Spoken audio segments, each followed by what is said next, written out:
C'est Marika qui est avec nous pour les 2 prochaines semaines. Bienvenue. Allô, merci. On avait du beau soleil pour commencer votre séjour aujourd'hui avec nous, mais ça va se gâter demain. J'espère que vous avez pu profiter de cette belle journée, belle et chaude journée à Québec, parce qu'on a atteint 28 degrés comme maximum à Québec, ressenti 34. Mais voici le scénario pour les prochaines heures. Voici ce qui s'en vient. Ce sont donc des averses qui vont commencer assez tôt dans la journée, vers 8, 9 heures du matin. Il y a un risque d'orage aussi qui accompagne ces averses-là.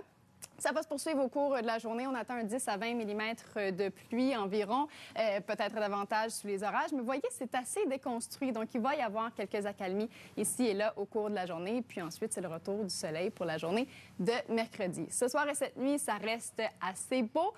Et demain, comme maximum, on est dans les normales de saison, autour de 24 degrés. Mais j'ai quand même une petite pensée pour les gens qui vont déménager demain malheureusement, sous les averses. Et on sait qu'ils sont nombreux également. Ouais. Merci beaucoup. On se retrouve à la fin de l'émission. Regard sur la semaine à venir.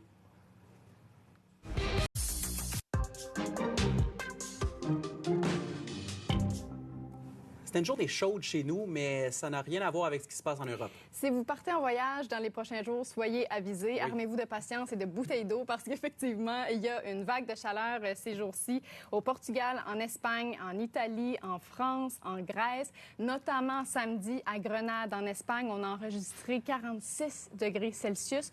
C'est un record de chaleur en Espagne. Aujourd'hui, le mercure a de nouveau dépassé les 40 degrés dans plusieurs régions. Vous le voyez sur les images. Qu'est-ce qui cause ces températures extrêmes-là?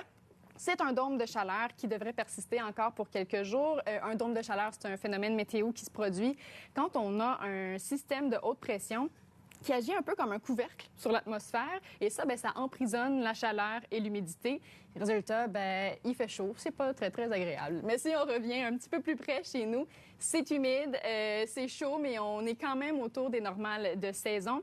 Ce qu'on surveille, c'est surtout pour la journée de demain des averses et un risque d'orage. Retour du soleil qui est prévu pour mercredi. Et pour l'instant, la fin de la semaine n'est quand même pas si mal. Je sais il y a beaucoup de gens qui surveillent la météo pour le Festival d'été de Québec.